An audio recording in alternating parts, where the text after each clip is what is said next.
Halo teman-teman, di video kali ini kita akan bawakan sebuah kisah tentang seorang legenda Barcelona yaitu Lionel Messi. Dari dia masih kecil hingga karir gemilangnya di kancah internasional dunia sepak bola.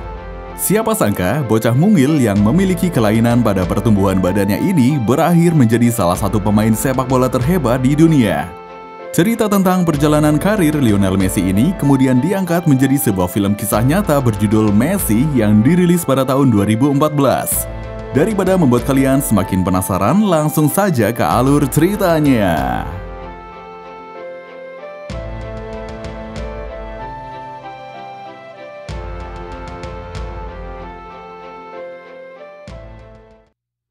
Film dimulai dari seorang anak kecil bernama Lionel Messi. Karena postur tubuhnya yang mungil, dia menjadi anak yang paling kecil baik di sekolah, keluarga, ataupun lingkungan sekitar rumahnya. Dalam sebuah acara festival di sekolah, Messi yang mungil dipilih untuk memakai kostum keong. Dia tidak masalah mendapat kostum itu. Sebagai anak yang pemalu, dia justru merasa senang karena bisa bersembunyi di balik kostum. Sejak kecil, Messi sangat tertarik dengan sepak bola. Terlebih dua kakaknya juga aktif dalam klub sepak bola. Karena kakaknya itulah, Messi terinspirasi ingin menjadi pemain sepak bola. Suatu hari ketika usianya baru 6 tahun, dia diajak oleh neneknya untuk menonton pertandingan sepak bola junior. Mengetahui cucu kecilnya itu sangat menyukai sepak bola, sang nenek berkata bahwa di masa depan nanti, Messi akan jadi pemain sepak bola hebat dan lebih baik dari kakak-kakaknya. Neneknya mengatakan hal itu lantaran dia seringkali tidak bisa menebak apa yang Messi pikirkan. Setelah duduk di bangku penonton, pertandingan belum juga dimulai karena pemain dari tim Grandoli ada yang belum datang. Melihat itu, Messi mengatakan pada neneknya kalau dia ingin bermain di lapangan. Tanpa ragu, neneknya memanggil pelatih tim Grandoli dan mengusulkan cucunya untuk main di lapangan. Dia berkata, meskipun cucunya mungil, namun larinya sangat cepat. Karena pertandingan tidak bisa ditunda lebih lama lagi, sang pelatih pun memberikan seragam dan menyuruh Messi segera turun ke lapangan. Selama pertandingan berlangsung, dengan lincahnya Messi terus mendribel bola. Hanya bermain dengan insting, Messi beberapa kali berhasil mencetak gol.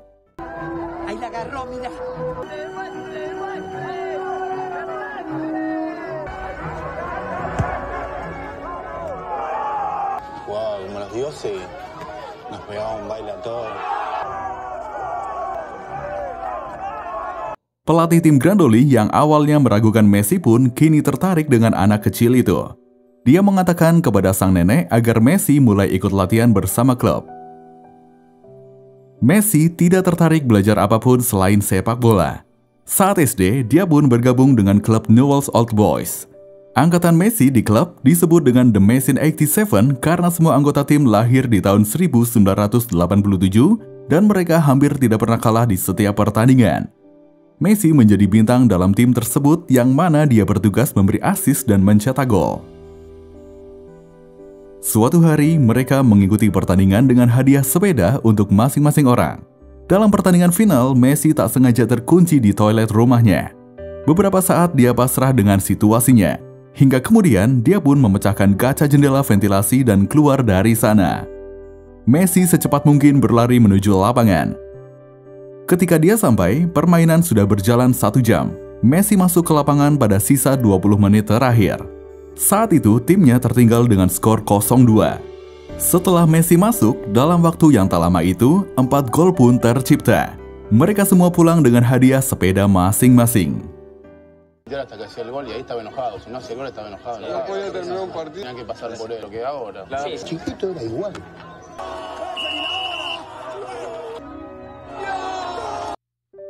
Berkat kemenangan tersebut, The Messi 87 dikirim ke Peru untuk mengikuti turnamen usia 8 tahun. Messi yang begitu lincah mendribel bola berhasil menghancurkan pertahanan lawan. Dan tentu saja mereka berhasil menjuarai turnamen tersebut. Masuk ke usia 9 tahun, terlihat tubuh Messi tidak tumbuh berkembang seperti anak-anak sebayanya. Orang tua Messi pun membawanya ke dokter untuk konsultasi.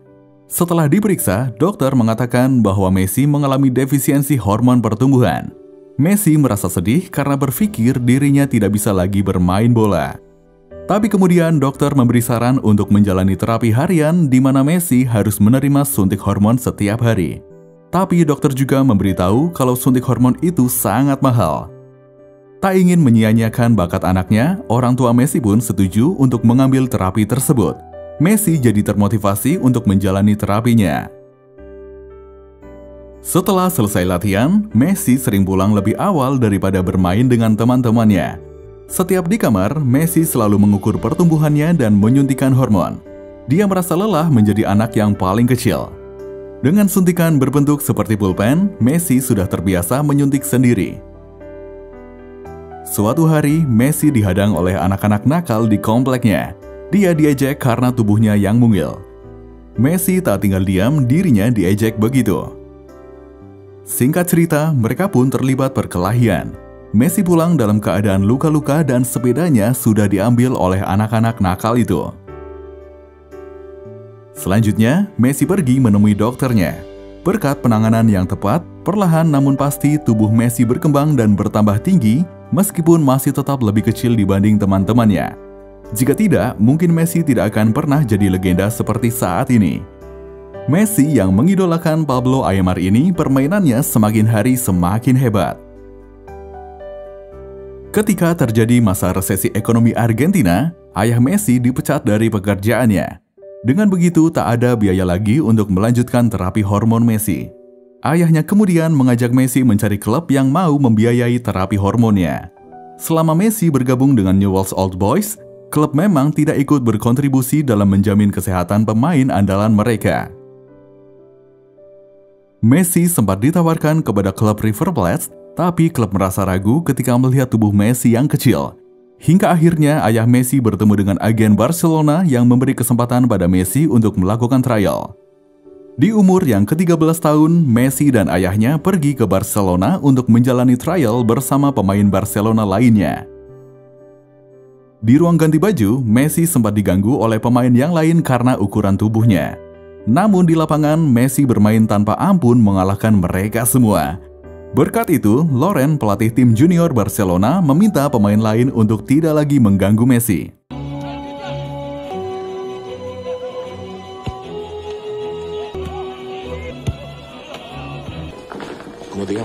Messi. Setelah itu, Laurent juga menghubungi ayah Messi mengatakan bahwa mereka sangat tertarik dengan Messi. Selanjutnya, Laurent membujuk manajemen klub agar mau merekrut Messi. Namun permintaannya tak disambut dengan baik. Manajemen klub khawatir dengan resiko memiliki pemain bertubuh kecil dan juga biaya perawatan yang tak sedikit. Laurent terus berusaha meyakinkan. Dia berkata bahwa dia belum pernah melihat orang dengan permainan sehebat itu. Jika tidak diambil, Messi mungkin akan direkrut oleh klub besar Eropa lainnya. Katanya, mereka akan menyesal jika hal itu terjadi. Ayah Messi sebenarnya ingin audisi langsung di hadapan Charlie Rexach, ofisial tim Barcelona yang nantinya akan menjadi manajer tim senior. Namun selama 2 minggu di sana, Rexach tetap sulit ditemui karena padatnya jadwal. Suatu hari, Rexach datang berkunjung untuk melihat para pemain junior latihan. Saat itulah dia melihat permainan Messi. 2 kali dia menyaksikan permainan Messi. Dia langsung menghubungi manajemen untuk segera merekrut Messi berapapun harga yang harus dibayarkan. Rexach menyebutnya sebagai Little Maradona. Selanjutnya, Messi pun mulai resmi berlatih menjadi tim Barcelona. Bahkan klub mengabulkan keinginan ayah Messi untuk membawa semua keluarganya pindah. Namun ternyata semua tak berjalan semudah itu. Klub lama Messi, yaitu Newell's Old Boys, masih saja mengganggu sehingga sampai 4 bulan kemudian Messi belum bisa tanda tangan kontrak dengan Barcelona. Belum lama pindah ke Barcelona, keluarga Messi merasa tidak betah tinggal di sana. Diputuskanlah hanya Messi dan ayahnya yang akan tinggal di sana. Sementara ibu dan kedua kakaknya kembali ke Argentina. Proses transfer pemain dari Newell's Old Boys ke Barcelona memakan waktu yang cukup lama. Di tahun berikutnya, Messi yang baru 23 tahun ini baru secara resmi tanda tangan masuk ke klub Barcelona. Saat itu tubuh Messi masih tergolong kecil, jadi dia harus bermain dulu dengan tim di bawah umur. Ketika staminanya mulai lebih besar, dia masuk ke dalam tim muda Barcelona. Di pertandingan pertama dengan klub muda Barcelona, dia berhasil mencetak 4 gol. Namun nasib buruk menimpanya di pertandingan kedua. Messi mengalami cedera patah kaki yang membuatnya harus hiatus bermain selama beberapa waktu. Messi menjalani masa pemulihan dan juga terapi hormon secara bersamaan. Pemulihan kakinya berjalan cukup cepat seiring dengan tubuhnya yang semakin berkembang juga stamina yang bertambah besar. Namun karena perkembangan tubuhnya itu, lawan pun mulai berani bermain kasar dengan Messi. Pada suatu pertandingan, Messi mengalami pecah tulang pipi karena terbentur sikul lawan. Selama sisa pertandingan, dia harus menggunakan topeng untuk menjaga tulang pipinya tidak semakin parah. Suatu hari, seorang bernama Frank Rijkaard datang untuk melihat latihan tim Barcelona B di masa Messi bergabung. Frank hendak melihat apakah ada pemain yang bisa dipilih untuk ikut dalam pertandingan persahabatan melawan Porto. Dia pun akhirnya memilih Messi dan Iniesta. Pada pertandingan persahabatan melawan Porto itu, meski Messi bermain sebentar, tapi permainannya menyita perhatian media lokal. Dalam suatu wawancara, Messi mengutarakan keinginannya untuk dipanggil bergabung dengan timnas Argentina. Kemudian pada tahun 2003, Hugo Ottokali, pelatih U19 Argentina, dihampiri oleh staf hotel yang dititipi pesan dari ayah Messi untuk segera merekrut Messi dalam timnas. Sebab di saat yang sama, Messi juga sedang diincar oleh timnas Spanyol. Hugo terlihat tidak peduli karena dia pun tidak tahu siapa Messi. Hingga kemudian ketika dia melihat rekaman pertandingan Messi, dia pun langsung terkesima. Dia tidak menyangka Argentina memiliki aset luar biasa seperti Messi. Hugo pun segera menelepon asistennya dan menyuruh untuk secepatnya menghubungi Messi di tim Barcelona B. Tak hanya itu, Hugo juga langsung menelepon ayah Messi dan menyatakan secara resmi niatannya merekrut Messi untuk masuk timnas Argentina. Mendengar kabar itu, Messi dan ayahnya pun merasa bahagia. Messi akhirnya bisa bermain untuk timnas negaranya sendiri. Messi bermain untuk timnas U18 di usianya yang baru 16 tahun. Mimpinya untuk bergabung dengan timnas Argentina sudah tercapai. Kini, dia tinggal menunggu untuk bisa debut di tim utama Barcelona. Tahun selanjutnya, di usia ke-17 tahun, Ronaldinho sang bintang Barcelona saat itu merekomendasikan Messi untuk dipromosikan ke tim senior. Messi mendapat asuhan baik dari para seniornya, terutama Ronaldinho yang memperlakukannya seperti anak sendiri. Gol pertama Messi di pertandingan tim senior berhasil didapat berkat arahan dari Ronaldinho. Saking bangganya, Ronaldinho menggendong Messi ketika selebrasi gol pertamanya. Setelah pertandingan itu, serangan combo dari Ronaldinho dan Messi terus menghiasi permainan Barcelona.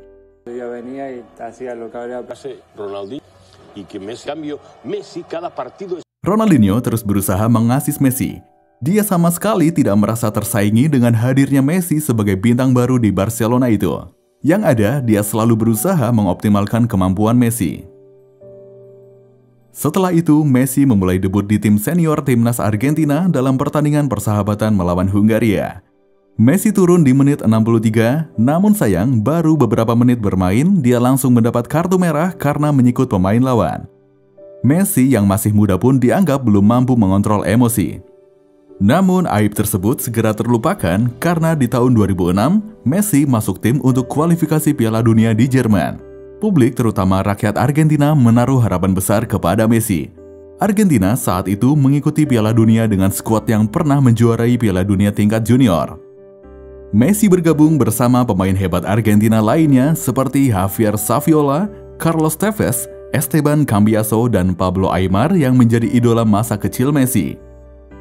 Argentina bermain dengan baik selama pertandingan kualifikasi. Walaupun pada akhirnya mereka harus tersingkir di babak perempat final setelah bertanding melawan Jerman. Messi sendiri saat itu masih jarang diturunkan bermain, dia lebih banyak duduk di bangku cadangan. Messi mulai mendapat perhatian di kancah internasional ketika dia bermain di dalam Liga Champions melawan Juventus. Permainannya yang luar biasa membuat Fabio Capello, pelatih Juventus, merasa sangat terkesan. Publik pun semakin mengenal nama Messi. Dalam Liga Champions itu juga, Messi berhasil membuat pemain Chelsea merasa kesulitan menjaganya. Kemudian di tahun 2007, dalam pertandingan La Liga melawan Getafe, Messi membuat gol yang sangat mirip dengan gol yang dibuat oleh Maradona.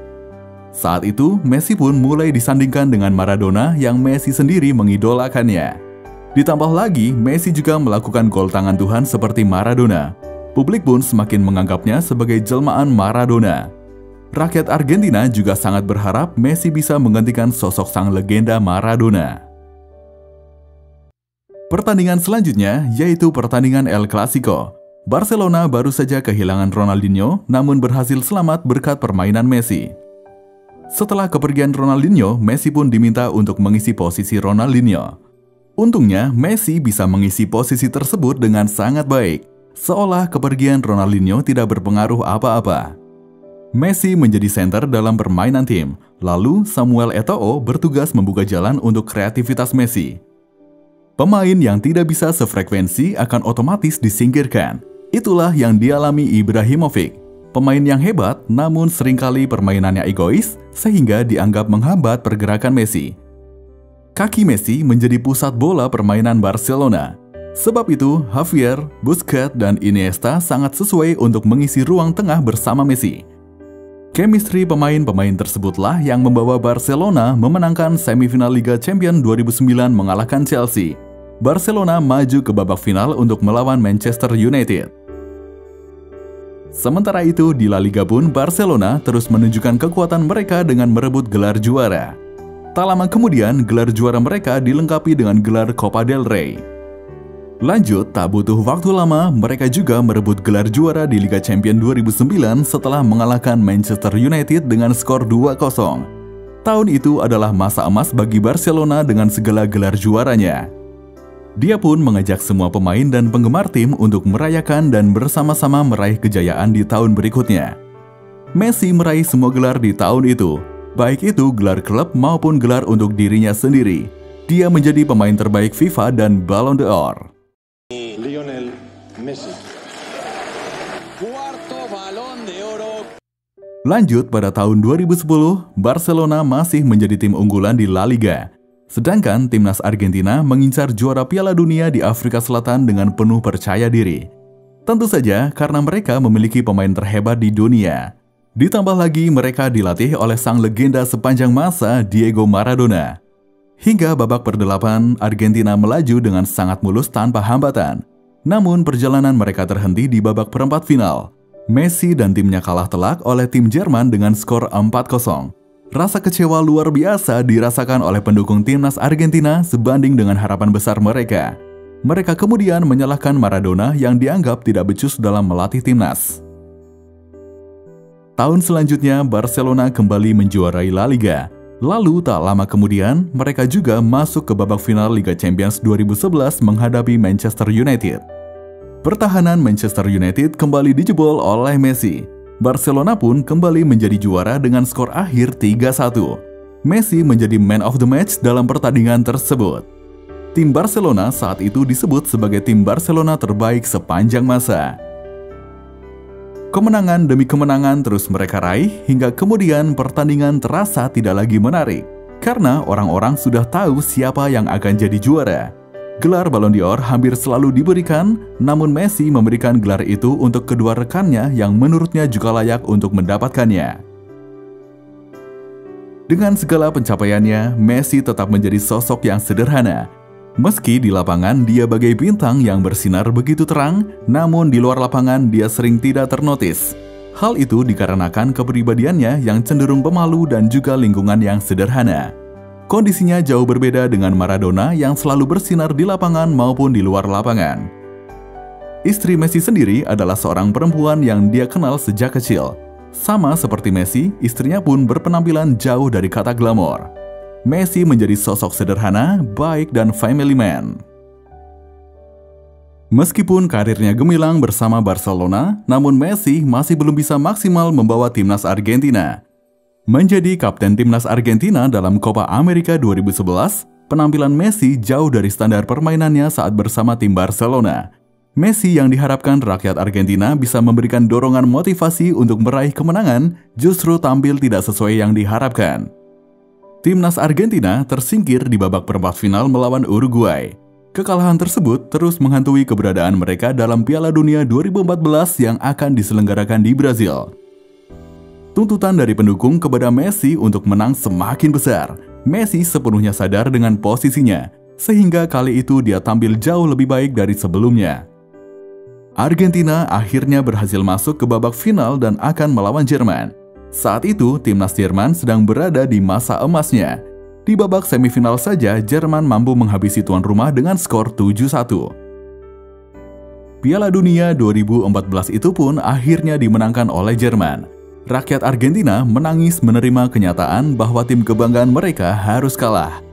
Meskipun mereka memiliki pemain terbaik dunia, timnas mereka masih belum mampu bersaing di kancah internasional. Karena terus-menerus gagal membawa timnas Argentina menjadi juara, rakyat Argentina sampai berpikir bahwa Messi yang sejak usia 13 tahun tinggal di Spanyol kurang memiliki rasa nasionalisme, sehingga tidak bisa memberikan yang terbaik untuk negaranya sendiri. Messi pun dianggap tidak akan bisa menyamai prestasi Maradona dan mulai mendapat banyak kecaman. Keadaan semakin buruk saat final Copa America tahun 2016. Timnas Argentina lagi-lagi gagal menjadi juara. Saat itu, Messi gagal mencetak gol dalam adu tendangan penalti. Gagal menjadi juara dalam 3 final berturut-turut membuat Messi tertekan. Dalam kekalahannya itu, dia tidak bisa lagi menahan air matanya. Perasaan lelah dan putus asa berujung pada niatannya untuk mundur dari timnas Argentina. Kegagalan Messi membawa negaranya dipengaruhi dengan munculnya Cristiano Ronaldo yang berhasil membawa Portugal menjuarai Piala Eropa. Di masa itu, persaingan posisi tertinggi dalam sepak bola terjadi di antara keduanya. Mereka secara bergantian mendapatkan gelar Ballon d'Or dan mencetak rekor di La Liga. Messi untuk Barcelona dan Ronaldo untuk Real Madrid. Rekor internasional timnas Argentina semakin buruk saat di Piala Dunia tahun 2018 di Rusia. Mereka sudah kalah di babak per-8 final. Messi sudah kebal dengan segala kegagalan dan caci maki yang diberikan padanya. Namun pada akhirnya, dalam Copa America tahun 2021, Messi berhasil mempersembahkan kemenangan untuk Argentina. Kemudian pada World Cup 2022 di Qatar, Messi juga berhasil membawa Argentina menjadi juara. Messi berhasil mempersembahkan kemenangannya di usia 35 tahun. Butuh waktu lebih dari 10 tahun dengan berbagai kekecewaan dan tekanan untuk Messi akhirnya mewujudkan hal tersebut. Sejak saat itu, Messi pun kembali disandingkan dengan sang legenda Argentina yaitu Diego Maradona. Sebagian besar orang bahkan menganggap Messi lebih baik dari Maradona dengan membandingkan gelar yang dimiliki. Sebagian penggemar menganggap Maradona terlalu superior karena skill dan pengaruhnya dalam menentukan jalannya sebuah pertandingan. Namun keduanya sama-sama pemain hebat yang diakui dunia. Seperti itulah kisah tentang seorang legenda Barcelona yaitu Lionel Messi dari dia masih kecil hingga karir gemilangnya di kancah internasional dunia sepak bola. Terima kasih dan sampai jumpa di alur cerita selanjutnya.